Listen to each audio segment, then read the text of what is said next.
जय हिंद दोस्तों आज की इस वीडियो में हम लोग अध्ययन करेंगे क्लास 12th में जो केमिस्ट्री में अनसोल्व के सेट कर रहे हैं, जिसमें दोस्तों हम लोग आज दो है सेट 4 कोड 347 जीसी सेट करेंगे 2024 के। इसके पहले के वीडियोस में हम लोगों ने सेट 1 2 3 कंटिन्यू कर चुके हैं। आज जो है सेट 4 को हम लोग कंटिन्यू करने वाले हैं। सेट 4 में जो हमारे पास क्वेश्चन नंबर फर्स्ट है, बिलियन का अणुसंग गुणधर्म नहीं है। बिलियन का अणुसंग गुणधर्म किसे कहते हैं? बिलियता के आधार पर बिलियन को 3 वर्गों में बांटते हैं हम लोग। नंबर 1 जो है हेनरी का नियम, नंबर 2 राउल्ट का नियम, नंबर 3 अणुसंग गुणधर्म। ठीक है, अगर हम लोग द्रव को द्रव में घोलते हैं तो उसे हम लोग क्या कहते हैं? हेनरी का नियम। द्रव को अगर हम लोग फिर से एक बार समझो, द्रव को द्रव में घोलते हैं तो उसे हेनरी का नियम। गैस को फिर से एक बार समझो, अगर गैस को द्रव में घोलेंगे हेनरी का नियम, द्रव को द्रव में घोलेंगे राउल्ट का नियम, और अगर ठोस को द्रव में घोलेंगे तो अणुसंग गुणधर्म। कुल मिलाकर हम लोग द्रव में घोलेंगे ठोस, द्रव, गैस को घोलेंगे। ठीक, तो अगर हम लोग ठोस को द्रव में घोलते हैं इसे अणुसंग गुणधर्म कहते हैं, और अणुसंग गुणधर्म नहीं है नंबर 1 परासरण दाब, नंबर 2 हिमांक अवनमन, नंबर 3 पृष्ठ तनाव, नंबर 4 वाष्प दाब अवनमन। तो जो पृष्ठ तनाव है ये अणुसंग गुणधर्म नहीं है।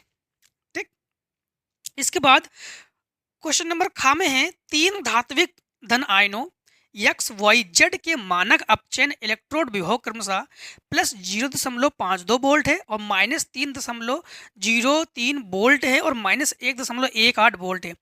धातुओं की बढ़ते अपचयन क्षमता क्रम है। देखो, बढ़ते, सबसे पहली बात यह है कि यक्स का जो अपचयन इलेक्ट्रोड विभव है वो प्लस 0.52 है और वाई का माइनस 3 तो सबसे कम जो है, सबसे कम है वाई का, मतलब तो हम लोग कहेंगे अपचयन विभव सबसे अधिक होगा वाई का, उससे अधिक है जेड का। और फिर से एक बार समझना, जैसे हमारे पास यक्स का क्या दिया गया है, यक्स का दिया गया है प्लस 0.52, मतलब इसका बहुत कम है। फिर वाई का क्या दिया गया है माइनस 3.03, मतलब इसका सबसे अधिक है। और जेड का दिया गया है माइनस 1.18, इससे कम है, इससे ये कम है। तो सबसे पहले y greater than Z greater than x, ऐसे लिखोगे। मतलब कौन सा ऑप्शन सही होना चाहिए हमारे पास? तो ऑप्शन नंबर 2 जो है यही हमारे पास करेक्ट ऑप्शन है। ठीक है, अब देखो क्वेश्चन नंबर हम लोग करेंगे गा को। प्रथम कोटि अभिक्रिया के वेग स्थिरांक की इकाई, इसके पहले के सेट में भी पढ़ चुके हम लोग, सेकेंड इनवर्स। और इसके बाद Cu Cn का होल 4 बाहर 3 नेगेटिव, आयन में Cu की समन्वय संख्या, इसके पहले भी निकाल चुके थे हम लोग। Cu का यक्स मान लोगे, Cn का -4 और बराबर -3, -4 को पक्षांतर करेंगे तो हो जाएगा +4, तो +4 से 3 घटा देंगे, बचेगा 1। ऑप्शन नंबर पहला करेक्ट है। Rx तथा NaI की अभिक्रिया का नाम है। Rx का मतलब क्या है?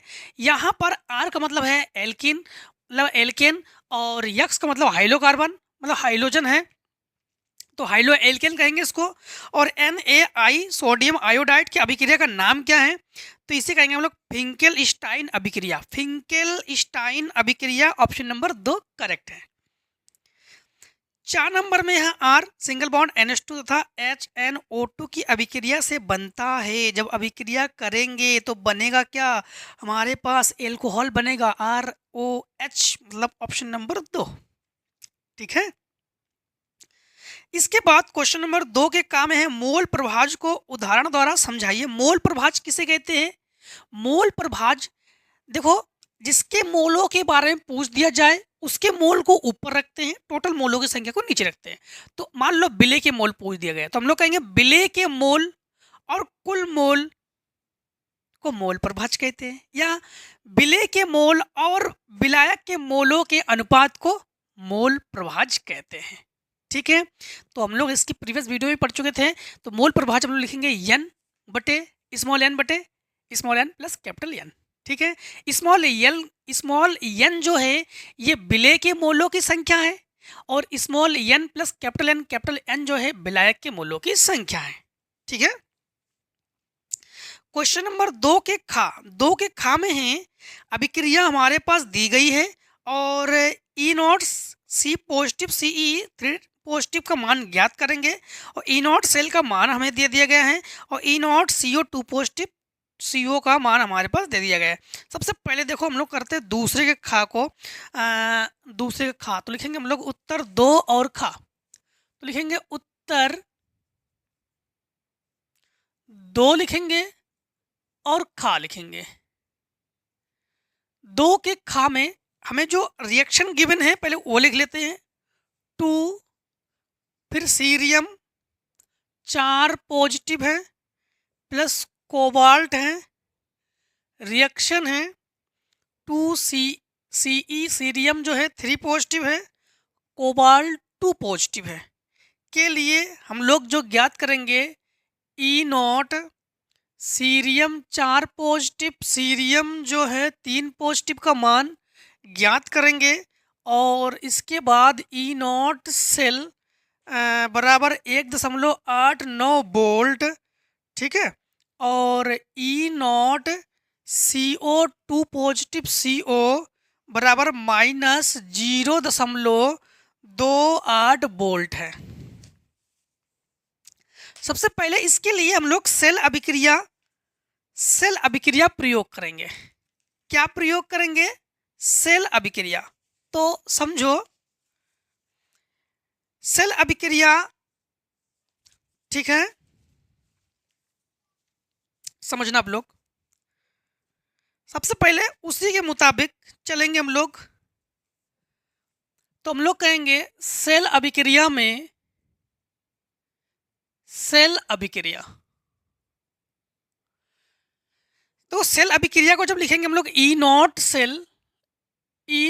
सेल बराबर हम लोग कहेंगे माइनस, मतलब हम लोग कहेंगे ई नॉट सेल बराबर एक बार एनोड और एक बार कैथोड लेते हैं। तो हम लोग कहेंगे कि CE4 पॉजिटिव CE2 3 पॉजिटिव है ना, 3 पॉजिटिव ठीक। फिर माइनस, यहाँ पर माइनस हम लोग कहेंगे कि ई नॉट जो CO2 पॉजिटिव है और CO है। ठीक।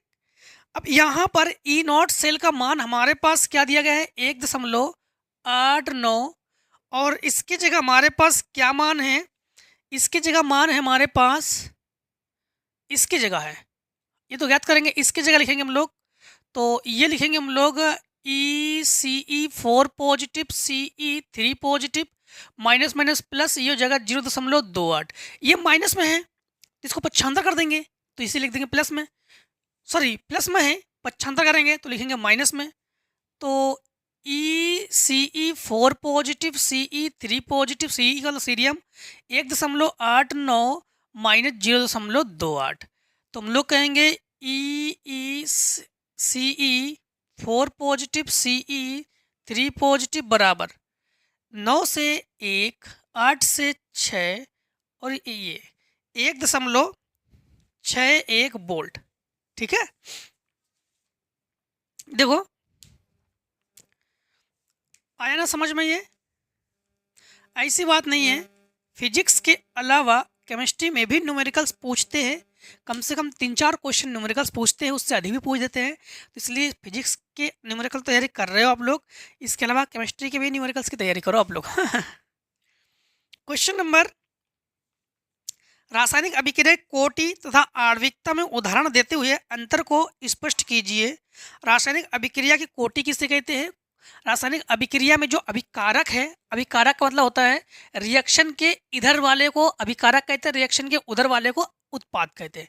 तो अभिकारक में जो स्टोइकियोमेट्रिक गुणांक है, मतलब जो नहीं हम लोग जैसे HCl है, तो जैसे हम लोग H में 2 का गुणा करते हैं, इधर वाले में करेंगे जो 2 का गुणा करेंगे 3 का गुणा करते हैं ना, उसे कहते हैं हम लोग, उसे हम लोग जो है उसे ही कहेंगे हम लोग अभिकारक के जो गुणांक है। मतलब हम लोग कहेंगे कि अभिक्रिया की कोटि किसे कहते हैं? अभिक्रिया की जो कोटि है वो अभिकारक के सांद्रताओं की घातों को अभिक्रिया की कोटि कहते हैं, या अभिकारक के सांद्रताओं के घातों के योग को अभिक्रिया की कोटि कहते हैं। ठीक है, और उसके जो गुणांक होते हैं उसके गुणांकों को आणविकता कहते हैं। ठीक है, जैसे ना H2 तो हाइड्रोजन के 2 अणु, इस प्रकार Cl2 क्लोरीन के 2 अणु, तो उसके अणुओं को हम लोग आणविकता कहते हैं। फिर क्वेश्चन नंबर दूसरे के घ नंबर में है, अंतः संक्रमण तत्वों के सामान्य इलेक्ट्रॉनिक विन्यास लिखिए। अंतः संक्रमण तत्व और संक्रमण तत्व दोनों के इलेक्ट्रॉनिक विन्यास सेट 1 में आपको दिखा चुके थे। तो अंतः संक्रमण तत्व, देखो संक्रमण तत्व किसे कहते हैं? जो डी ब्लॉक के तत्व होंगे उन्हें संक्रमण तत्व कहेंगे, और जो एफ ब्लॉक के तत्व होंगे उसे अंतः संक्रमण तत्व कहते हैं। ठीक है, तो अगर पूछ दे अंतः संक्रमण तत्व किसे कहते हैं, तो एफ ब्लॉक के तत्व को अंतः संक्रमण तत्व कहते हैं। इनका इलेक्ट्रॉनिक विन्यास क्या होता है? तो हम लोग कहेंगे दूसरे का घा नंबर। ठीक, दूसरे का घा, तो लिखेंगे उत्तर 2 और घा, उत्तर 2 और घा। तो लिखेंगे अंतः संक्रमण तत्व के इलेक्ट्रॉनिक विन्यास, अंतः संक्रमण तत्व के इलेक्ट्रॉनिक विन्यास, यानी एफ ब्लॉक के तत्व है, तो हम लोग कहेंगे कि N-2 और एफ में हम लोग इलेक्ट्रॉन भरते हैं 1 से 14 तक, फिर N-1 डी में 0 से 1 तक भरेंगे एफ ब्लॉक में, और फिर हमेशा NH2 भरेंगे। तो ये होगा इसके इलेक्ट्रॉनिक विन्यास। ठीक है, N-2 एफ में 1 से 14, और फिर लिखेंगे हम लोग N-1 डी 0 से भी 1 तक भरेंगे, क्योंकि 0 से 1 तक इसलिए भरते हैं, अंतः संक्रमण तत्व में जो डी में जो इलेक्ट्रॉन होते हैं ना, वो डी के इलेक्ट्रॉन जो है वो कभी कभी एस को कंप्लीट करने के लिए एस को आगे वाले एस को दे देते हो। ठीक है, अपना स्टक कंप्लीट कर लो, अपनी कक्षा कंप्लीट कर लो, इसलिए ये दे देता है अपने इलेक्ट्रॉन को, इसलिए 0 से 1 भरते हैं हम लोग। इसके बाद क्वेश्चन नंबर जो है तीसरे का, एक उदाहरण द्वारा प्रभावी ठीक है प्रभावी परमाणु क्रमांक को इस EAN को स्पष्ट कीजिए। ठीक है, effective atomic number EAN, effective atomic number, इसे जो है स्पष्ट कीजिए, एक उदाहरण द्वारा स्पष्ट कीजिए, इनका ये कहना है। सबसे पहली बात तो है कि EAN क्या है। ठीक है, EAN क्या है, एक उदाहरण द्वारा स्पष्ट कीजिए। तो सबसे पहले जो लिगेंडों से इलेक्ट्रॉनों के ग्रहण करने के पश्चात, ठीक है, लिगेंडों से इलेक्ट्रॉनों ग्रहण करने के पश्चात केंद्रीय धातु परमाणु या आयन, उस पर उपस्थित इलेक्ट्रॉनों की कुल संख्या, धातु पर प्रभावी परमाणु क्रमांक EAN, ठीक है, कहलाती है। EAN मतलब समझना, इसको एग्जाम्पल तौर पर समझाते हैं। उत्तर हम लोग कहेंगे 3 है, और 3 के का को कर रहे हैं हम लोग, एग्जाम्पल के तौर पे ले रहे हैं हम लोग। जैसे मान लो कि C ये हो गया गुरुकोष्ठक CO का मतलब क्या हो गया हमारे पास, यही केंद्रीय धातु परमाणु है, केंद्रीय धातु आयन है। ठीक है, और लिए हमने NH3 का होल 6, ये लिगेंड है हमारे पास, ये क्या है, लिगेंड है, और बाहर क्या है, Cl3 है। अब यहाँ पर समझना, Cl3 में हम लोग Cl3 के हम लोग कहेंगे कि CO मतलब यही है केंद्रीय धातु आयन का प्रभावी, हम लोग निकालेंगे प्रभावी परमाणु क्रमांक परमाणु क्रमांक EAN, ठीक। इफेक्टिव एटॉमिक नंबर जो है EAN बराबर हम लोग क्या लिखेंगे, समझना। फार्मूला के मुताबिक चलेंगे। फार्मूला क्या होता है EAN का, ये होता है केंद्र धातु परमाणु का क्रमांक माइनस उस वस्तु द्वारा त्यागे इलेक्ट्रॉनों की ऑक्सीजन संख्या प्लस लिगेंड से ग्रहण की गई इलेक्ट्रॉनों की संख्या इंटू 2 इंटू समन्वय संख्या। मतलब हम लोग कहेंगे कि CO का परमाणु क्रमांक चाहिए हमें, CO का परमाणु क्रमांक चाहिए माइनस CO की ऑक्सीकरण संख्या चाहिए, CO की ऑक्सीकरण संख्या चाहिए प्लस 2 इंटू NH3 जो लिगेंड है, ठीक है, लिगेंडों की संख्या चाहिए। हम लोग कहेंगे लिगेंडों की संख्या चाहिए और इसे ही हम लोग कहते हैं इफेक्टिव एटॉमिक नंबर EAN। अब समझना, सबसे पहली बात तो है हम लोग प्रभावी परमाणु क्रमांक कैसे निकालते हैं, केंद्रीय धातु का परमाणु क्रमांक माइनस उसकी ऑक्सीकरण संख्या प्लस 2 इंटू लिगेंडो की संख्या, लिगेंडो की संख्या, इसे हम लोग कहते हैं इफेक्टिव एटॉमिक नंबर, ठीक है। यहाँ पर CO का परमाणु क्रमांक क्या होता है, तो CO का परमाणु क्रमांक कोबाल्ट का होता है 27, निकिल का 28, हाँ, माइनस कोबाल्ट की जब ऑक्सीकरण संख्या निकालेंगे तो सिंपल तरीके से आप लोग समझना, जब कोबाल्ट की ऑक्सीकरण संख्या निकालेंगे तो कैसे निकालेंगे, कोबाल्ट को OX मान लेंगे, ये उदासीन हुआ तो इसका हो गया 0, 6 इंटू 0 0, और ये 3 इंटू -1 क्योंकि क्लोरीन का होता है -1 और बराबर 0, तो -1 को पक्षांतर करोगे तो +3, तो हम लोग कहेंगे कि +3, तो इसकी ऑक्सीजन संख्या क्या हो जाएगी +3। फिर से एक बार कोबाल्ट को X मानोगे, इसका 0 हो गया और 3 इंटू -1 तो -3 बराबर 0, -3 को पक्षांतर करो तो +3 प्लस 2 इंटू लिगेंडो की संख्या। अब हम लोग लिगेंडो की संख्या, टोटल कितने लिगेंड है, तो लिगेंड की संख्या 6 है, तो 6 है, तो हम लोग कहेंगे कि 27 से 3 घटा दोगे तो बचेगा 24 प्लस 6 दूनी 12, जोड़ लो तो ये हुआ हमारे पास 12 36, तो ये हुआ हमारे पास EAN जो कि 36 है। तो इसे कहते हैं EAN, मतलब प्रभावी परमाणु क्रमांक किसे कहते हैं, केंद्रीय धातु परमाणु का क्रमांक और उसकी ऑक्सीकरण संख्या माइनस प्लस 2 इंटू लिगेंडों की संख्या को EAN कहते हैं। इसके बाद क्वेश्चन नंबर हम लोग करेंगे तीसरे के खा को। तीसरे खा में है मोनोहाइड्रिक, डाईहाइड्रिक तथा ट्राईहाइड्रिक फिनॉल क्या है, इन सभी की संरचना सूत्र लिखिए। देखो मोनोहाइड्रिक और डाईहाइड्रिक मतलब फिनॉल, फिनॉल किसे कहते हैं, बेंजीन रिंग के साथ OH का होना फिनॉल। अगर कार्बन एक पर OH हो, मतलब OH जिस कार्बन से जुड़ा हो वो एक कार्बन से जुड़ा हो तो मोनो, अगर 2 कार्बन से जुड़ा हो तो देखो हम सिंपल तरीके से डिग्री नहीं, मोनो, डाई और ट्राई। अगर OH एक बार है तो मोनो, OH 2 बार है तो डाई, OH 3 बार है तो ट्राई कहेंगे, ठीक है।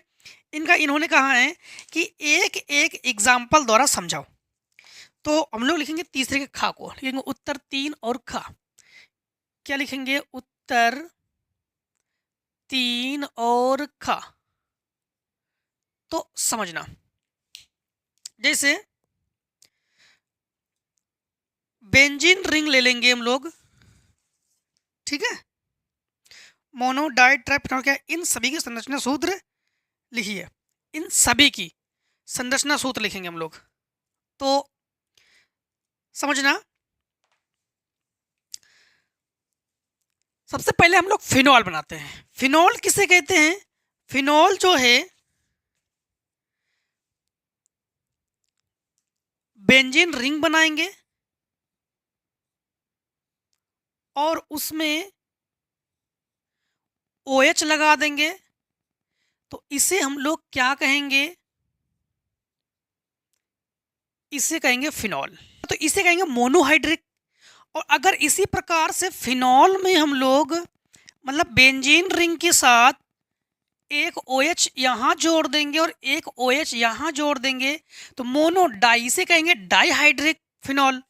और अगर हम लोग 3 जोड़ देंगे, ठीक, 3 जोड़ देंगे तो 1, 2 और 3, तो इसे कहेंगे ट्राईहाइड्रिक, ठीक है। 4 जोड़ दोगे टेट्राहाइड्रिक, 5 जोड़ दोगे पेंटाहाइड्रिक, 6 जोड़ दोगे मतलब हेक्साहाइड्रिक।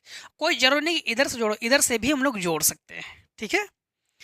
तो अब इनका कहना क्या है, क्वेश्चन नंबर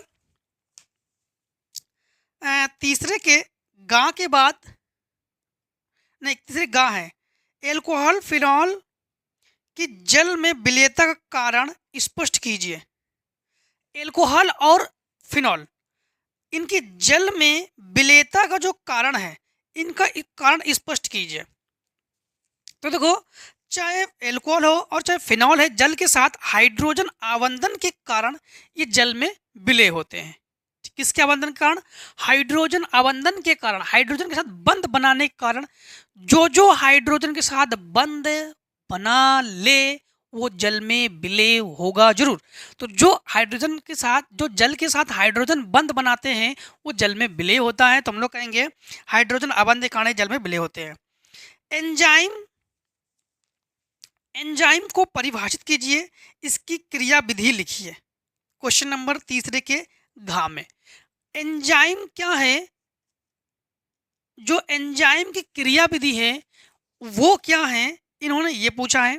देखो, जितने भी एंजाइम है, सभी एंजाइम किसके बने होते हैं? प्रोटीन के बने होते हैं। सभी एंजाइम किसके बने होते हैं? प्रोटीन के बने होते हैं। और एंजाइम का कार्य क्या है? सजीवों के शरीर में होने वाली रासायनिक अभिक्रियाओं को उत्प्रेरित करना, ये एंजाइम के कार्य होते हैं, ठीक है। इसके बाद हाइलोएल्केन में नाभिक रागी प्रतिस्थापन अभिक्रिया क्रिया विधि एक उदाहरण द्वारा समझाइए। हाइलोएल्केन, इसके जो नाभिक रागी प्रतिस्थापन है, हमारे ख्याल से इसकी प्रीवियस की वीडियोस में भी हम लोग इसके बारे में पढ़ चुके हैं, ठीक है। तो इन्होंने पूछा हाइलोएल्केन में नाभिक रागी प्रतिस्थापन की अभिक्रिया की क्रियाविधि को उदाहरण से समझाइए। सबसे पहली बात तो है, नाभिक रागी अभिक्रिया किसे कहते हैं? एक भारी नाभिक लेते हैं, जैसे न्यूक्लियोफिलिक, ठीक है। तो जैसे NU से लिखेंगे हम लोग, एक भारी नाभिक लेते हैं और उसकी अभिक्रिया हम लोग जो है हाइलोएल्केन से कराते हैं। किससे कराते हैं? हाइलोएल्केन से कराते हैं। और इसके जो हाइलोएल्केन का, जैसे मान लो कि हम लोगों ने, फिर से समझो कौन सा है, हम लोग कहेंगे तीसरे का, नहीं चौथे का है। कौन सा है? चौथे का। तो लिखेंगे उत्तर 4 और का, उत्तर 4 लिखेंगे, का लिखेंगे।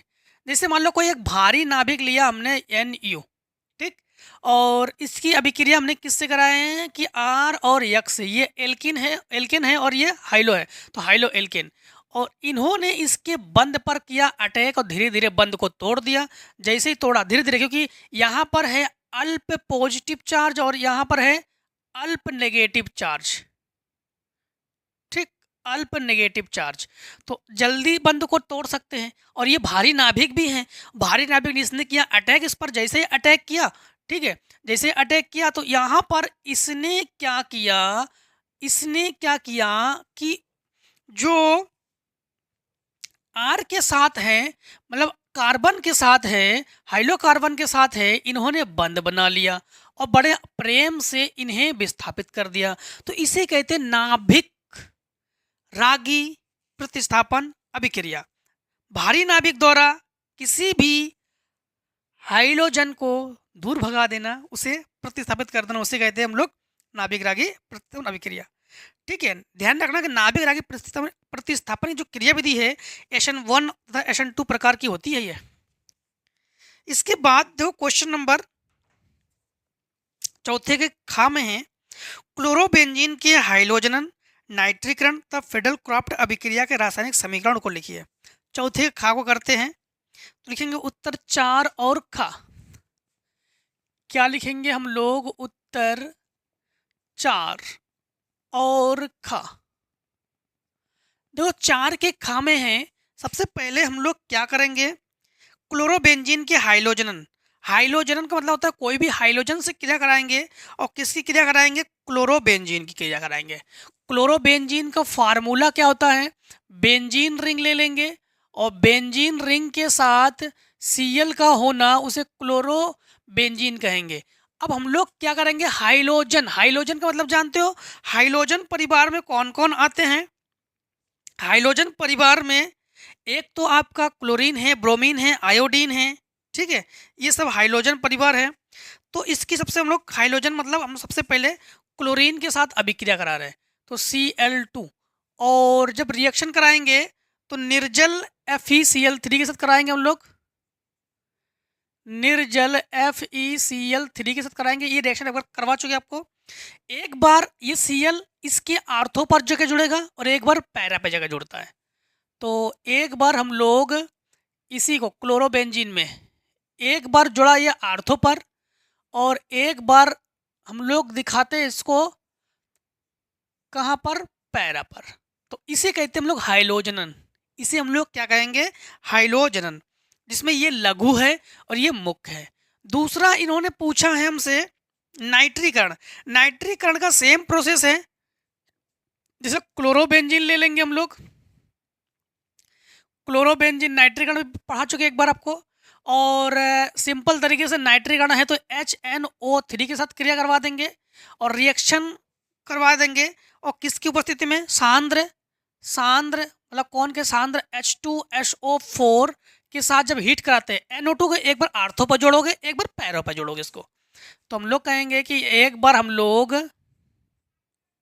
यहाँ पर Cl एक बार जोड़ देंगे NO2 को आर्थो पर, और एक बार जोड़ देंगे NO2 को इसके पैरा पर। तो ये हो गया हमारे पास नाइट्रिक कण। अब क्या पूछा उन्होंने? फ्रीडल क्रॉप्स अभिक्रिया, मतलब मेथिल क्लोराइड से क्रिया कराएंगे अब की बार। तो ये हुआ बेंजीन रिंग, ठीक, ये हुआ बेंजीन रिंग, और ये हुआ क्लोरीन। किसके साथ क्रिया कराएंगे? हम लोग एथिल क्लोराइड, मेथिल क्लोराइड के साथ क्रिया करा देंगे, तो लिखेंगे CH3Cl। रिएक्शन किसकी उपस्थिति में? निर्जल AlCl3 की उपस्थिति में गर्म करेंगे, तो निर्जल AlCl3 की उपस्थिति में गर्म करेंगे हम लोग, ठीक है। जैसे ही गर्म करेंगे, अब यहाँ पर जो CH3 है एक बार इसके आर्थो पर जोड़ोगे, CH3 को एक बार इसके पैरा पर जोड़ोगे, ठीक है। ये हुआ फ्रीडल क्रॉप्ट अभिक्रिया। ये हुआ Cl यहाँ जोड़ देंगे CH3 आर्थो पर, एक बार हम लोग इसके CH3 को जोड़ देंगे पैरा पर, ठीक। CH3 को जहाँ कहाँ जोड़ देंगे? पैरा पर। बस, तो आई होप बड़े आराम से आप लोग इसको सीख गए होंगे कि कैसे नाइट्रीकरण, कैसे सल्फोनीकरण, कैसे हाइड्रोजनीकरण, कैसे क्लोरीनीकरण करते हैं। आई होप अब तो आप लोग जान चुके होंगे, ठीक है। अब देखो क्वेश्चन नंबर हम लोग करेंगे चौथे का गा, ठीक है। तो उससे पहले इतने को हम रेस करते हैं, अगर स्क्रीनशॉट करना चाहो तो कर सकते हो आप लोग। का गा नंबर, ठीक। चौथे गा नंबर में क्या है कि ग्रिग्नार्ड अभिकर्मक की सहायता से प्राथमिक, द्वितीयक तथा तृतीयक एल्कोहल प्राप्त करने का रासायनिक समीकरण लिखिए। ग्रिग्नार्ड अभिकर्मक से मतलब हम लोग करेंगे चौथे का गा नंबर, तो लिखेंगे उत्तर, लिखेंगे 4, और क्या लिखेंगे? गा नंबर। अब हम लोग जो है ग्रिग्नार्ड अभिकर्मक से प्राप्त करेंगे, क्या क्या प्राप्त करेंगे? प्राथमिक, द्वितीयक, तृतीयक एल्कोहल को हम लोग प्राप्त करेंगे, ठीक है। तो समझना ग्रिग्नार्ड अभिकर्मक से हम लोग एल्कोहल कैसे प्राप्त करेंगे। तो ग्रिग्नार्ड अभिकर्मक से हम लोग प्राप्त करते हैं प्राथमिक, द्वितीयक, तृतीयक एल्कोहल। तो सबसे पहले ग्रिग्नार्ड अभिकर्मक किसे कहते हैं ये समझना हमारे लिए बहुत जरूरी है। अगर हम लोग 2 कार्बन लेते हैं, उसके बीच में Mg ले लेते हैं, उससे किसी क्रिया करवाते हैं हम लोग, तो उसे हम लोग ग्रिग्नार्ड अभिकर्मक कहते हैं। मतलब समझना, जैसे मान लो कि हम लोगों ने लिया CH3 और इसके बीच Mg, और फिर लिया हमने I, तो Mg को बीच में रखना, इसे कहते हैं ग्रिग्नार्ड। अब यहाँ पर हम लोग इससे जो है प्राथमिक एल्कोहल प्राप्त करेंगे, तो प्लस हमने इसकी क्रिया करा दी मेथिल्डिहाइड के साथ, ठीक, किसके साथ, मेथिल्डेट, CHO मेथिल्डिहाइड, यानी हम लोग मेथेनल भी कह सकते हैं इसको।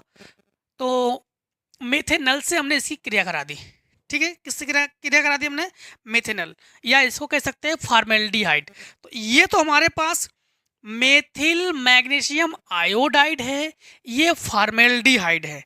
जैसे ही इसकी क्रिया करा देंगे, इन दोनों की आपस में क्रिया करा देंगे, तो इसके दौरान यहाँ पर हम लोग देख पाते हैं कि देखो CH2 है और ये CH3, तो ये लिखेंगे CH3 और ये CH2, तो लिखेंगे CH2, और इसका जो बंध है ये बंध टूट कर ये बना हमारे पास O, और लिखेंगे हम लोग MgI।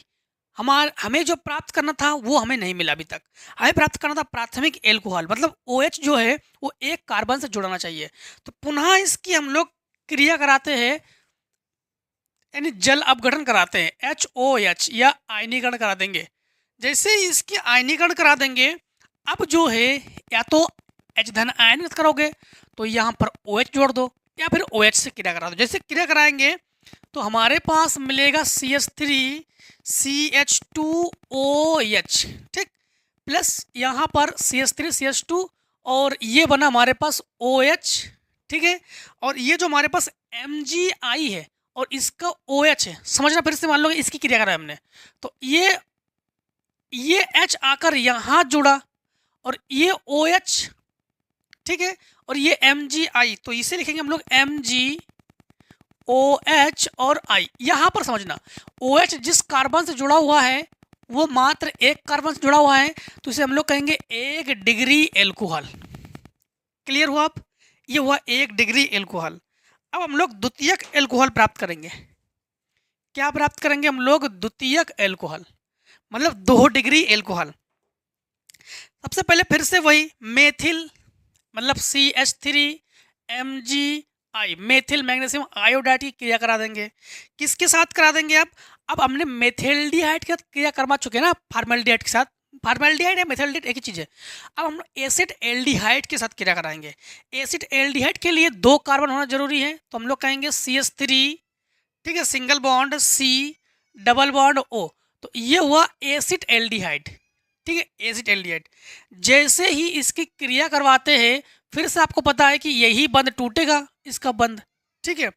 टूटने के बाद यहाँ पर हमारे पास ये हुआ CH3, ठीक, और ये CH3, तो ये हुआ CH3, और ये C लिख रहे हैं, इस C को लिख रहे हैं C, और इसके साथ हम लोग CHO और MgI।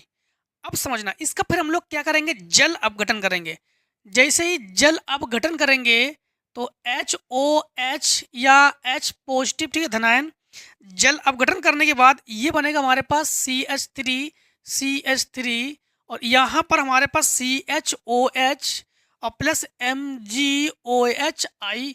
अब ये जो OH है जिस कार्बन से जुड़ा हुआ है, वो कितने कार्बन से जुड़ा है? वो 2 कार्बन से जुड़े हुए हैं वो, तो इसे हम लोग क्या कहेंगे? 2 डिग्री एल्कोहल। क्या कहेंगे? 2 डिग्री एल्कोहल।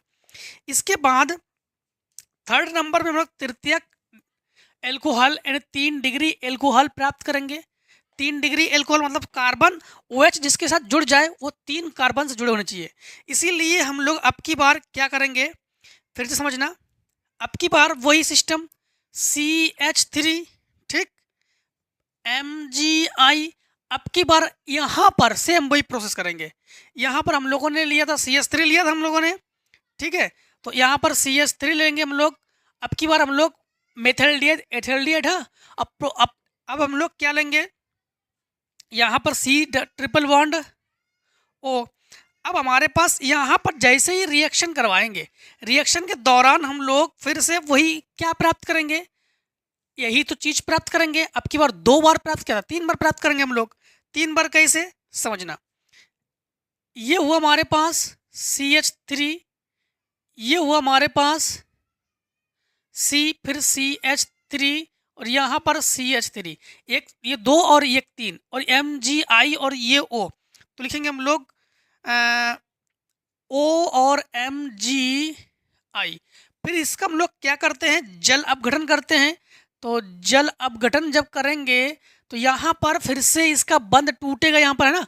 तो ये बनेगा हमारे पास, ध्यान रखना कि CH3 सिंगल बॉन्ड CH3, ठीक, फिर CH3, फिर यहाँ पर ये हो जाएगा OH और प्लस MgOH और I, ठीक। अब यहाँ पर OH जिस कार्बन से जुड़ा हुआ है वो 3 कार्बन से जुड़े हुए हैं, इसलिए इसे कहेंगे हम लोग 3 डिग्री एल्कोहल या तृतीयक एल्कोहल, या हम लोग टर्शियल भी कह सकते हैं। इसको क्या कह सकते हैं, टर्शियल भी कह सकते हैं, ठीक है। तो इस प्रकार से हम लोग प्राथमिक, द्वितीयक और तृतीयक एल्कोहल को प्राप्त करेंगे। अब देखो क्वेश्चन नंबर चौथे घा में हमसे पूछा है एल्डिहाइड तथा कीटोन में विभेद करने हेतु रासायनिक परीक्षण तथा संगत रासायनिक समीकरण लिखिए। किस किस में, एल्डिहाइड और कीटोन, ठीक है।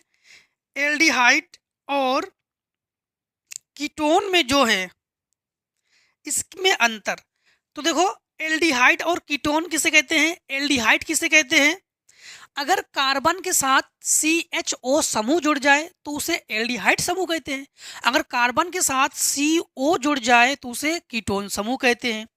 इसके बाद एल्डिहाइड में जो है, ध्यान रखना कि समान कार्बन परमाणुओं वाले अम्लों से आसानी से ऑक्सीकृत हो जाता है एल्डिहाइड, बट ये जो कीटोन है ये कम ऑक्सीकरण, मतलब कम कार्बन परमाणु वाले अम्लों में ये ऑक्सीकरण होता है। मतलब चाहे जितने अधिक से अधिक कार्बन के साथ अगर एल्डिहाइड का ऑक्सीकरण करना चाहो तो एल्डिहाइड ऑक्सीकरण हो जाता है, किंतु कीटोन जो है अधिक कार्बन के साथ ऑक्सीकरण नहीं कर पाता है, वो अल्प कार्बन के साथ ऑक्सीकरण कर पाता है। इसके बाद देखो जो टालेन अभिकर्मक है, इसके प्रीवियस वीडियो पढ़ चुके थे, उसके साथ जो एल्डिहाइड है टालेन अभिकर्मक के साथ रजत दर्पण देता है। रजत दर्पण मतलब चांदी, रजत दर्पण देता है, बट टालेन अभिकर्मक में कीटोन कोई क्रिया नहीं कर पाता वहाँ पर, ठीक है, कोई परिवर्तन नहीं होता उसमें। फिर इसके बाद जो एल्डिहाइड है वो शीघ्रता से बहुलीकृत होता है और कीटोन शीघ्रता से बहुलीकृत नहीं होता है, ये इनमें अंतर है। इसके बाद क्वेश्चन नंबर 5 एक काम है 0.1 मोल इनवर्स KOH बिलियन से भरे 1000 सेंटीमीटर लंबाई तथा 0.5 सेंटीमीटर त्रिज्या के स्तंभ पर विद्युत प्रतिरोध 5 × 10³ ओम है। बिलियन की मोलर चालकता की गणना कीजिए। देख पा रहे हो कि हर एक सेट में कम से कम 2-3 क्वेश्चन जो है वो न्यूमेरिकल्स के पूछे ही जा रहे हैं। तो आप लोगों से यही कहेंगे बार बार कि न्यूमेरिकल्स की अच्छी तैयारी रखना आप लोग। देखो तो लिखेंगे हम लोग 5वें का, तो उत्तर लिखेंगे 5 और का उसे हल करेंगे, तो लिखेंगे उत्तर 5 और का। देखो क्या है, सबसे पहले 0.1 मोल लीटर इनवर्स KOH, तो मतलब ये मोलरता है, जिससे लिखेंगे 0.1 मोल लीटर इनवर्स, ठीक, KOH का है। और 1000 सेंटीमीटर लंबाई, तो लंबाई लिखेंगे हम लोग L बराबर 1000 सेंटीमीटर, ठीक है, तो लिखेंगे हम लोग L बराबर 1000 सेंटीमीटर। और इसके बाद है त्रिज्या 0.5 सेंटीमीटर है, तो त्रिज्या R बराबर 0.5 सेंटीमीटर है। और इसके बाद है विद्युत प्रतिरोध मतलब R, विद्युत प्रतिरोध लिखेंगे हम लोग R से, R बराबर हमारे पास है 5 × 10³ ओम है। बिलियन की मोलर चालकता की गणना कीजिए। मोलर चालकता को लिखते हैं हम लोग लेमडा यम से, लेमडा यम बराबर क्वेश्चन मार्क। लेमडा यम बराबर फार्मूला क्या होता है, कप्पा × 1000 बटे कैपिटल एम, ठीक है। तो लेमडा यम बराबर क्या होता है, तो हम लोग कहेंगे लेमडा यम बराबर कप्पा × 1000 बटे कैपिटल यम। क्या कैपिटल यम का मान हमारे पास है, नहीं है, है। क्या कप्पा का मान है, कप्पा का मान नहीं है, तो कप्पा का मान सबसे पहले निकालते हैं। तो कप्पा बराबर हम लोग निकालेंगे AL बटे RA। कप्पा बराबर हम लोग क्या लिखेंगे, L बटे RA या 1 बटे रो, और रो बराबर RA बटे L, बस वही फार्मूला से। तो लेमडा यम बराबर कप्पा की जगह लिखेंगे यल बटे आर ए, तो यल इंटू 1000 बटे यम इंटू आर इंटू ए। बस मान को रखेंगे तो लिखेंगे लेमडा यम बराबर यल का मान क्या है 0, यल का मान क्या है 1000 इंटू 1000 ये हुआ, और बटे यम का मान क्या है 0.1 इंटू आर का मान क्या है 5 इंटू 10⁻³ और इंटू ए का मान क्या है, ए का मान होता है पाई आर स्क्वायर। हाँ, तो पाई आर स्क्वायर 10⁻³ से ये कैंसिल, 10⁻³ या 3 जीरो, बात तो एक ही है। दशमलव हटा लेंगे, ऊपर एक जीरो बढ़ा लेंगे, ठीक। 5 से कैंसिल करो, 5 दूनी 10, तो लेमडा यम बराबर ये हुआ 2 इंटू 1000, पाई का मान 3.14, आर का मान 0.5, दो बार लिखेंगे 0.5, दशमलव हटा लेंगे, एक जीरो बढ़ा लेंगे, दशमलव हटा लेंगे, एक जीरो बढ़ा लेंगे, 5 दूनी 10, 5 दूनी 10, 2 से काटो, 2 एकम 2 ठीक है, 2 एकम 2 दशमलव है, और 2 पंचे 10, 2 सत्ते 14, दशमलव हटा के 2 जीरो बढ़ा लो, तो ये हुआ लेमडा यम बराबर 2 दूनी 4, तो ये हुआ 4 1 2 3 4 5, 3 जीरो 2 5 जीरो, ठीक है, 5 जीरो बटे 157। अब जो है हम लोग क्या करेंगे, 157 जो है इसमें हम लोग भाग कर देंगे इतने में। तो समझना, सबसे पहले तो हम लोग भाग कर देते हैं 157 गुणा 400, ठीक है। थोड़ा कैलकुलेटर से मदद ले लेते हैं। 400 को भाग दे रहे, बाकी को 10⁻बढ़ा देंगे। 400 में भाग दे रहे 157 से, 2.54 क्या जाएगा हमारे पास 2.54, तो ये आ जाएगा समथिंग लेमडा यम बराबर 2.54 और 10⁻, 1 2 3, तो हम लोग कहेंगे 10⁻3, ठीक है। ये हो गया सीमेंस सेंटीमीटर स्क्वायर और मोल इनवर्स मात्रक, ठीक। अब देखो हम लोग क्वेश्चन नंबर 5वें के खा को सॉल्व कर चुके हैं। अब जो है हम लोग 5वें के खा को सॉल्व करेंगे। 5वें खा में क्या है, किसी जो अभिक्रिया का 500 केल्विन से 700 केल्विन पर वेग स्थिरांक क्रमशः 0.2 सेकेंड से 0.07 सेकेंड इनवर्स ई मतलब संकीर्ण ऊर्जा का की मान के जो गणना है ये कीजिए। फिर से हम लोग करेंगे, तो 5वें खा तो लिखेंगे उत्तर 5 और खा, क्या लिखेंगे उत्तर 5 और खा, कंटिन्यू, दोनों के दोनों हमारे पास न्यूमेरिकल्स हैं। देखो तो क्या पूछा है इन्होंने, किसी अभिक्रिया का 500 केल्विन से, ठीक, 500 केल्विन से 700 केल्विन, तो इन्होंने पूछा 500 केल्विन से 700 केल्विन जो है, हाँ 500 केल्विन से 700 केल्विन के वेग स्थिरांक ये हमारे पास दे देगा।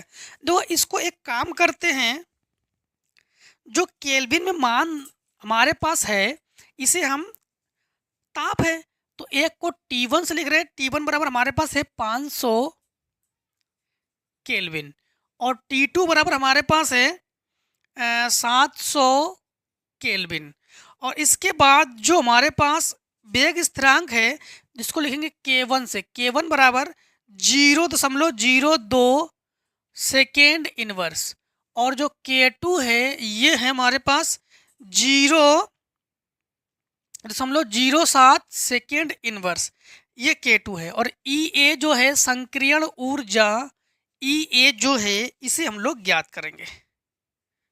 तो देखो EA के लिए फार्मूला हम लोग क्या लगा देंगे, तो हम लोग कहेंगे आर्हेनियस समीकरण से, ठीक है। हम लोग कहेंगे कि जो आर्हेनियस समीकरण है, आर्हेनियस समीकरण है, इससे ही हम लोग ज्ञात करेंगे, जो कि फार्मूला होता है log K2 बटे K1 बराबर, यहाँ पर देखो ये निश्चित मान है, मतलब EA/2.303 आर क्या है हमारे पास। और इसके बाद जो है ये रेडवर्क नियतांक है आर, हाँ, T2 माइनस T1 बटे हम लोग कहेंगे T2 T1 T1 T2, ठीक। ये फार्मूला है। इस फार्मूले में मान रखकर हम लोग सॉल्व करेंगे।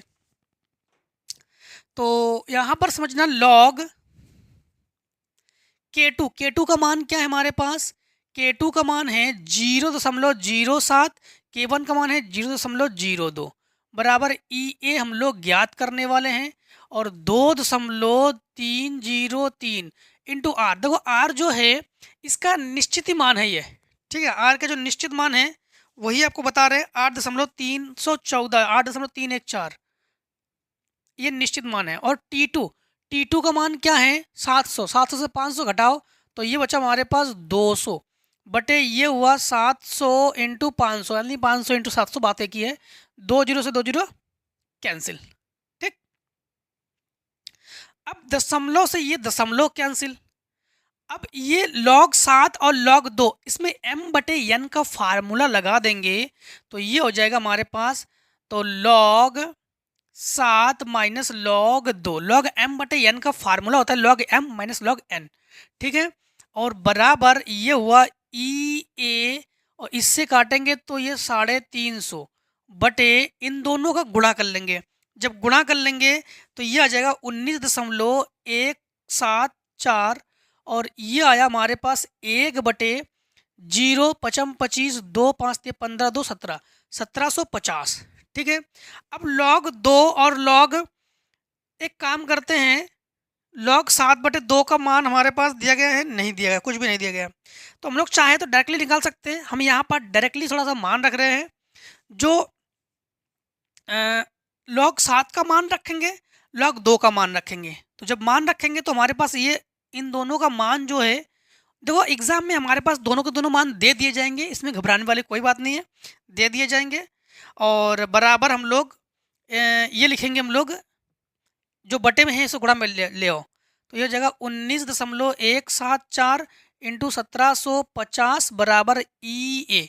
अब इसको कंप्लीटली जब हम लोग सॉल्व करेंगे तो EA बराबर 18.2318 किलो जूल मोल इनवर्स, ये आ गया संक्रियण ऊर्जा, ठीक है।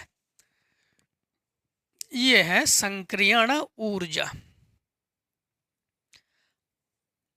ठीक। अब क्वेश्चन नंबर, यहाँ थोड़ा कैलकुलेटर की सहायता आप लोग ले लेना, उससे कैलकुलेट कर लेना, ठीक है, गुणा कर लेना। देखो क्वेश्चन नंबर जो 5वें का खा है, इसके बाद 5वें का गा क्या है, संक्रमण धातुओं के परमाणविक तथा आयनिक आकारों में परिवर्तन तथा आयनन एंथैल्पी पर संक्षिप्त टिप्पणी लिखी है। टिप्पणी का मतलब है उसके बारे में हम लोग लिखेंगे, तो इन्होंने उसके बारे में लिखेंगे तो इन्होंने क्या कहा है। सबसे पहली बात तो है कि संक्रमण तत्व किसे कहते हैं, यानी डी ब्लॉक के तत्व को हम लोग संक्रमण तत्व भी कहते हैं, ठीक है। डी ब्लॉक के तत्व को हम लोग क्या कहते हैं, संक्रमण तत्व कहते हैं। इन्होंने कहा संक्रमण तत्व जो है उसके परमाणविक आयनिक आकारों में परिवर्तन तथा आयनन एंथैल्पी पर संक्षिप्त टिप्पणी लिखी है। सबसे पहले परमाणविक तथा आयनिक आकार के बारे में आपको बताते हैं कि परमाणु त्रिज्याएं जो है, संक्रमण धातुओं की परमाणु त्रिज्याएं यश तथा पी ब्लॉक तत्वों की परमाणु त्रिज्याओं के मध्यवर्ती होती है। मतलब यश ब्लॉक और पी ब्लॉक के मध्य में इसकी त्रिज्या होती है। सामान्यतः एक श्रेणी में डी ब्लॉक तत्वों की परमाणु त्रिज्याएं परमाणु क्रमांक बढ़ने पर घटती है, लेकिन परमाणु आकार में कमी मध्य के बाद लघु होती है। आवर्त के अंत में परमाणु त्रिज्याओं में हल्की वृद्धि होती है। परमाणु त्रिज्याएं समूह में नीचे जाने पर बढ़ती है और द्वितीय तथा तृतीय संक्रमण धातुओं के त्रिज्याएं लैंथेनेट आंकोचन के कारण लगभग समान होती है। मतलब आप लोग समझना, बाकी परिभाषा टाइप के क्वेश्चन सारे आपको स्क्रीन पर प्रोवाइड करा दिए जाएंगे, इसको लिखोगे आप लोग और इसको आप लोग लर्न भी करोगे, मतलब इसको तैयार भी करोगे, ऐसी बात नहीं है, इसको तैयार करोगे आप लोग, ठीक है।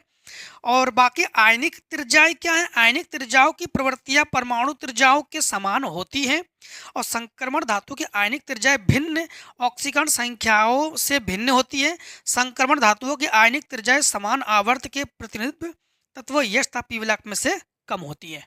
ठीक है, तो आई होप इसको आप लोग देख के ही ऐसे लिख लोगे और तैयार कर सकते हो। आप लोग इसको तैयार कर लेना अच्छे से। फिर क्वेश्चन नंबर देखो 5 का जो घ है, उपसय संयोजन यौगिकों के क्रिस्टल क्षेत्र के सिद्धांत की व्याख्या कीजिए। इस क्वेश्चन को जो है हम लोग सेट नंबर 1 में भी आपको बता चुके हैं, बीवीटी। ठीक, उसमें जिसमें बीवीटी के बारे में हमने आपको स्टडी कराया था, उसी में कि जो उपसय संयोजन, ठीक है, यौगिक क्रिस्टल सिद्धांत की जो व्याख्या है, तो क्रिस्टल सिद्धांत क्या है? क्रिस्टल क्षेत्र सिद्धांत एक स्थिर वैद्युत मॉडल है जिसके अनुसार धातु लिगेंड आबंध आयनिक होते हैं। कौन आयनिक होते हैं? धातु लिगेंड आबंध आयनिक होते हैं, जो केवल धातु आयन तथा लिगेंड के मध्य स्थिर वैद्युत अन्योन क्रियाओं द्वारा उत्पन्न होते हैं। ऋण आवेशित लिगेंडों को एक मध्य बिंदु आवेश के रूप में, ये उदासीन लिगेंडों को द्विध्रुवों के रूप में माना जाता है।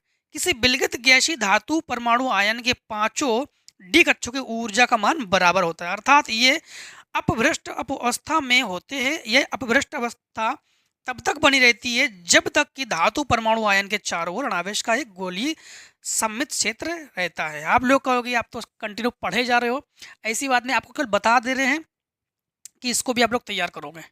ठीक है, इसके आप लोग तैयार कर लोगे, बाकी आपको सब प्रोवाइड करा दिया जाए। और जिन्हें पीडीएफ चाहिए वो भी कमेंट सेक्शन में बता देना, हम इसके पीडीएफ को भी आपको दे देंगे। ठीक है, इसके जितने भी आंसर्स हैं, आंसर की पीडीएफ को भी आपको दे देंगे। ठीक, देखो क्वेश्चन नंबर जो 6 का है, परासरण दाब की व्याख्या कीजिए, इनकी सहायता से विलेय मोलर द्रव्यमान ज्ञात करने के लिए व्यंजक प्राप्त कीजिए। ठीक है, तो परासरण दाब, परासरण तो आप लोग जानते हो, परासरण किसे कहते हैं? परासरण किसे कहते हैं? जब विलेय के जो अणु होता है, विलेय के जो अणु होते हैं वो अर्धपारगम झिल्ली से होकर वो गुजारते हैं, यानी गुजरते हैं, और उसके लिए रोकने के लिए जो दाब लगाते हैं उसे हम लोग क्या कहते हैं? परासरण दाब कहते हैं। ठीक है, और इसके लिए इन्होंने पूछा है कि निगमित कीजिए। तो देखो निगमित हम लोग करते हैं 6 का, तो लिखेंगे उत्तर 6 और का, क्या लिखेंगे? उत्तर, लिखेंगे उत्तर 6 और का। तो इसके लिए सबसे पहले आप लोग ध्यान रखना कि सामान्य विलयन समीकरण के अनुसार हम लोग कहेंगे सामान्य विलयन समीकरण से फार्मूला क्या होता है? जो पाई वी है वो फार्मूला होता है NRT के। पहले ये तो फार्मूला है, समझना, ये क्या है? फार्मूला है। जहां n क्या है? n जो है विलेय के मोलों की संख्या है। ठीक है, n क्या है? विलेय के मोलों की संख्या है। और n बराबर फार्मूला क्या होता है? स्मॉल w बटे स्मॉल m, ये विलेय का भार और विलेय का द्रव्यमान। ठीक है, और n क्या है? विलेय के मोलों की संख्या। इसके बाद जो पाई वी है, n की जगह WRT बटे m लिख सकते हैं हम लोग, n की जगह w बटे m रख देंगे। ठीक है, अब हम लोग क्या करेंगे कि m का मान सिंपल निकाल लेंगे। तो m बराबर हम लोग कहेंगे कि WRT बटे पाई वी, और m क्या है? m जो है यही विलेय का द्रव्यमान है, और इसके लिए ही इन्होंने निगमन पूछ दिया था हमसे, तो यही निगमन हम लोगों ने ज्ञात किया, छोटा सा निगमन है बस। ठीक है, अब देखो क्वेश्चन नंबर आप लोग 6 का अथवा, तो चलो 6 के अथवा से पहले आप लोग इतने को ही शॉर्ट कर लो, फिर 6 के अथवा को बताते हैं।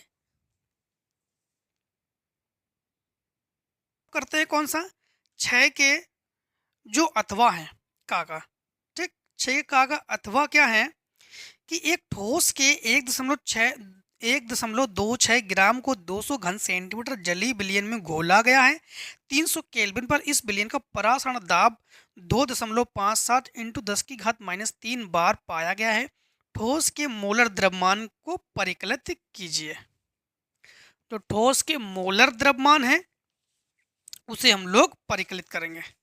तो देखो लेंगे उत्तर 6 का। ठीक है, हम लोग करने जा रहे हैं किसे? जो 6 का अथवा है, का अथवा, उसे ही करने जा रहे हैं हम लोग। तो लिखेंगे उत्तर 6 और का और अथवा। उत्तर 6 का और अथवा। सबसे पहली बात तो है बोर्ड एग्जाम में जो क्वेश्चन सरल मिले उसे ही करना, अथवा वाले में एक करना। क्या क्या है हमारे पास? हमारे पास मान है ठोस के 126 ग्राम में, मतलब ये विलेय का द्रव्यमान है, इसे स्मॉल w से लिखेंगे 1.26 ग्राम। और इसके बाद है आयतन, देखो 200 है तो v बराबर 200 घन सेंटीमीटर, और इसको लीटर में चेंज कर देंगे तो 0.20 लीटर हुआ, क्योंकि 1 घन सेंटीमीटर बराबर 10⁻³ लीटर। हाँ, और इसके बाद है जो ताप है 300 केल्विन है, तो T बराबर 300 केल्विन है, ताप T बराबर 300 केल्विन है। और इसके बाद है परासरण दाब, जिसको लिखते हैं पाई से, तो पाई बराबर हमारे पास है 2.57 इंटू 10⁻³ बार कर लेंगे, जो कि परासरण दाब है। परासरण दाब को लिखेंगे पाई से। और इसके बाद है तो रिडवर भिन्नता का तो मान जानते हैं, लिख लेते हैं, ठीक है। R बराबर 0.8 नहीं दिया गया, क्या नहीं दिया गया है, ठीक। तो R बराबर 0.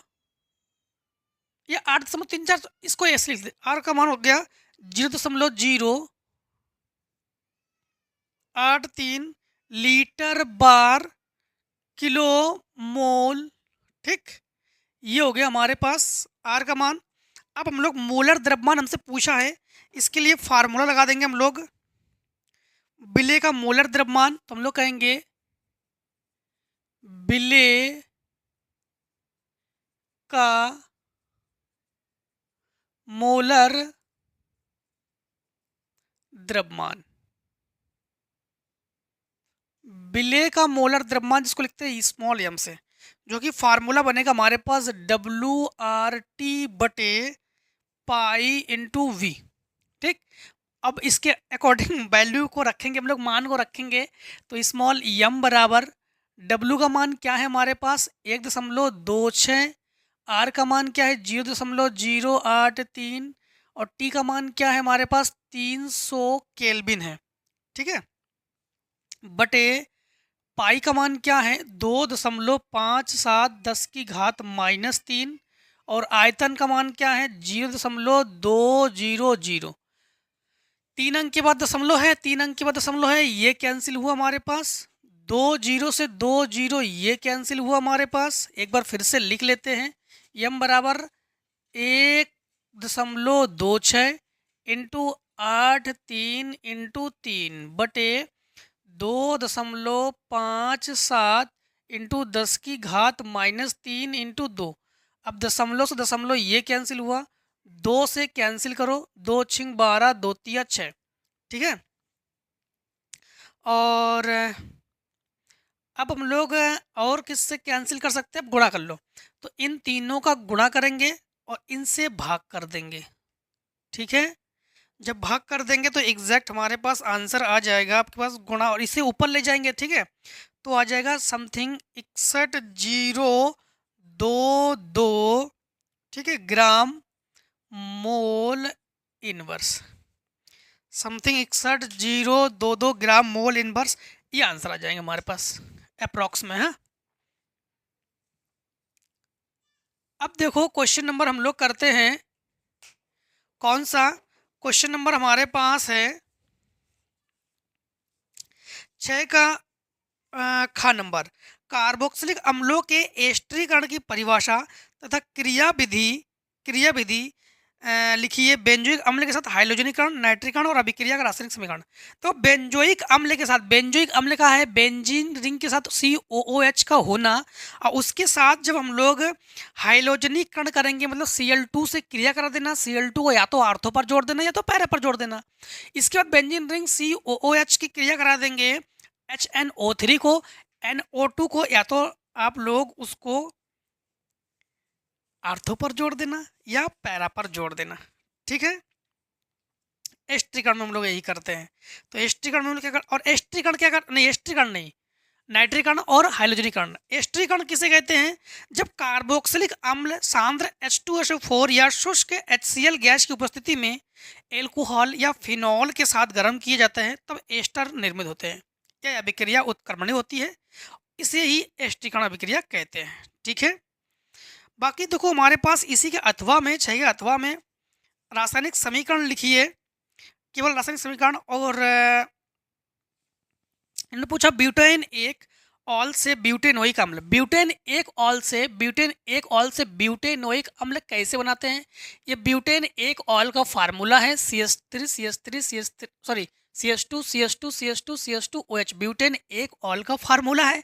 इसको हम लोग प्रथम कंडीशन में KMnO4 या KOH के साथ गर्म करते हैं, दूसरी कंडीशन में तनु H2SO4 के साथ गर्म करते हैं, तो हम लोग ब्यूटेनोइक अम्ल प्राप्त करते हैं जिसका फार्मूला CH3CH2CH2COH है। इसके बाद इन्होंने कहा है कि बेंजोइक अम्ल से एल्कोहल से फेनिल एथेनोइक अम्ल, बेंजोइक एल्कोहल का फार्मूला होता है C6H5CH2OH। इसको हम लोग क्या करते हैं, या तो फिर HBr के साथ गर्म करो इसे, या तो फिर P+Br2 की उपस्थिति में इसके साथ इसे गर्म करो। जब गर्म करते हैं तो C6H5CH2Br यानी बेंजिल ब्रोमाइड हमें प्राप्त होता है। इसी को हम लोग KCN की उपस्थिति में इसको हीट करते हैं इसे, तो हमें मिल जाता है क्या, C6H5CH2CN। ठीक है, इसी को हम लोग इसी का जल अपघटन करते हैं तब हमें मिलता है फेनिल एथेनोइक अम्ल, फार्मूला C6H5CH2COH। इसके बाद 3 नाइट्रोबेंजीन से 3 नाइट्रोबेंजोइक अम्ल, तो 3 नाइट्रोबेंजीन मतलब बेंजीन रिंग के साथ 3 नाइट्रोब्रोमोबेंजीन, तो नाइट्रोब्रोमोबेंजीन को मतलब हम लोग 1 2 3 पर नाइट्रो को जोड़ेंगे। 3 नाइट्रोब्रोमोबेंजीन को हम लोग शुष्क ईथर के साथ, ठीक है, मैग्नीशियम है उसकी उपस्थिति में, ईथर की उपस्थिति में जब इसको हम लोग क्रिया करवाते हैं तो Mg को यहाँ जोड़ दो, तो MgBr और NO2, इसको CO2 और शुष्क ईथर की उपस्थिति में क्रिया कराते हैं तो ये बनता है हमारे पास NO2 वहीं पर है। अब ये CO2 को जोड़ेंगे, CO2 और MgBr तो ऑलरेडी पहले से है। फिर इसकी हम लोग हाइड्रोनियम आयन के साथ इसकी क्रिया कराते हैं, जिसे कराते हैं तो हमें क्या मिलता है, ये बेंजोइक नाइट्रोबेंजोइक अम्ल है। ठीक है, इसके बाद 4 मेथिल एसीटोफिनॉन से बेंजोइक 1,4 डाई कार्बोक्सिलिक अम्ल, बस सिंपल वही है। एसीटोफिनॉन जो है 4 मेथिल एसीटोफिनॉन, 4 मेथिल एसीटोफिनॉन, तो 1 2 3 4 यहाँ जोड़ा हमने इसलिए 4 मेथिल एसीटोफिनॉन है। ठीक है, 4 मेथिल एसीटोफिनॉन से 4 बेंजीन KMnO4 की उपस्थिति में पहले क्रिया कराओगे जिससे प्राप्त कर लोगे डाई पोटेशियम 1,4 डाई कार्बोक्सिलेट। ठीक है, फिर तनु H2SO4 की उपस्थिति में क्रिया कराते हैं तो हम लोग इसको प्राप्त कर लेते हैं कि 1,4 डाई कार्बोक्सिलिक अम्ल, 1 2 3 4 1,4 डाई कार्बोक्सिलिक अम्ल। लास्ट कंडीशन में साइक्लोहेक्सेन से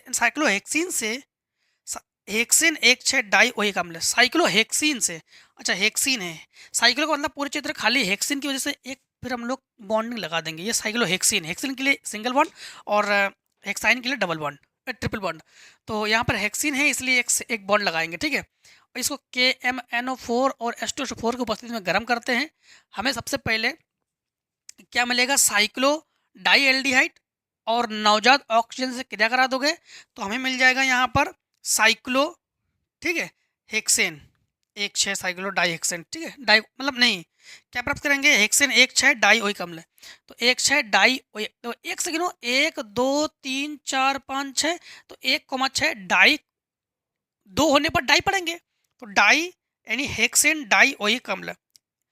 अब हम लोग हमारे पास क्वेश्चन नंबर 7 में है डाई एजोनियम लवण के विरचन की विधि और 4 रासायनिक समीकरण लिखिए। जो एजोनियम है, डाई एजोनियम लवण, उसकी 4 रासायनिक समीकरण लिखिए, ये भी इन्होंने कहा है। तो डाई एजोनियम लवण सामान्यतः एक अम्ल से प्राथमिक एरोमेटिक एमीन के विलयन में सोडियम नाइट्रेट के ठंडे जल को मिलाकर इसे विरचित किया जाता है। बाकी देखो इसकी जो रिएक्शंस है ना, चारों के सारों समीकरण इस प्रकार से आप लोग लिखोगे, देखकर लिख सकते हो आप लोग। ठीक है, और इसके बाद दो क्वेश्चन नंबर हमारे से इन्होंने पूछा है कि एमीन के विरचन की 5 अभिक्रियाओं का रासायनिक समीकरण लिखिए। एमीन के जो विरचन है ये सेट हम लोग 3 में भी पढ़ चुके हैं, उसमें भी एमीन की विरचन की विधियाँ सो क्वेश्चन नंबर 7 के का में आई होप वहाँ पर आप लोग देख चुके होंगे कि एमीन की विरचन की विधियाँ किस प्रकार से लिखते हैं, वहाँ पर लिख भी चुके होंगे आप लोग, ठीक है। तो नहीं लिखे होंगे तो ज़रूर उस वीडियो को देखकर वहाँ से ज़रूर इसको लिख लीजिए, जिससे कि आप लोग एमीन की जो विरचन की विधियाँ है वो उसको आप लोग अच्छे से लिख सको, ठीक है। क्वेश्चन नंबर 7 में खा में है, क्या होता है जब डी ग्लूकोज निम्नलिखित से क्रिया करता है। देखो ग्लूकोज के जो क्वेश्चन नंबर जो सेट नंबर 2 है, ग्लूकोज के जो समीकरण पूछा था हमसे कि ग्लूकोज के 4 समीकरण, फ्रैक्टोज के 4 समीकरण, हाँ question set number 1 question number 5 में घा, उसमें हम इसको आपको बता चुके हैं। तो सेट नंबर 1 और 5 में घा में जरूर जाकर आप लोग वहाँ पर देख लीजिएगा कि किस प्रकार से करते हैं।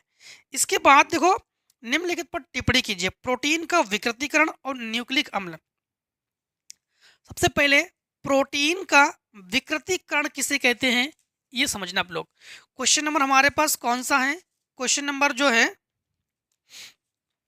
7 का अथवा है, खा का अथवा। तो प्रोटीन का विकृतीकरण, इसके ही हम लोग क्या करेंगे, केवल टिप्पणी लिखेंगे।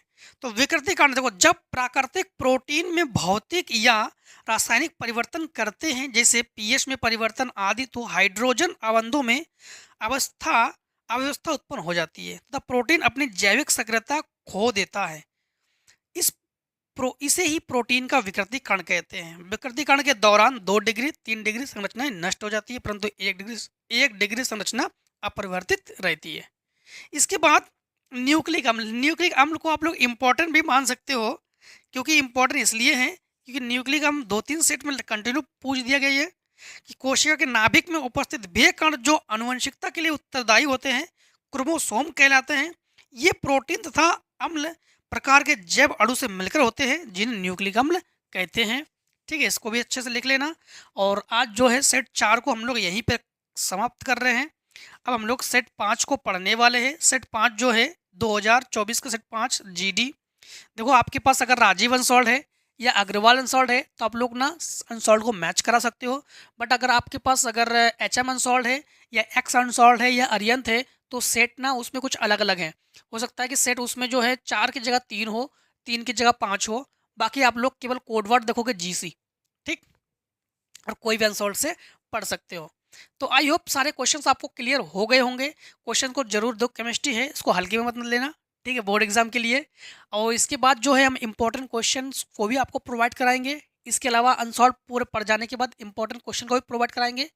तो किस प्रकार से आप तक प्रोवाइड करा दिया जाए, वीडियो किस माध्यम से, क्या उसको सॉल्यूशन के माध्यम से प्रोवाइड करा दिया जाए या उसको जो है केवल इंपॉर्टेंट क्वेश्चन बना के प्रोवाइड करा दिया जाए, जरूर कमेंट सेक्शन में आइए और कमेंट में लिखिए कि क्या आपका सजेशन है, ठीक है।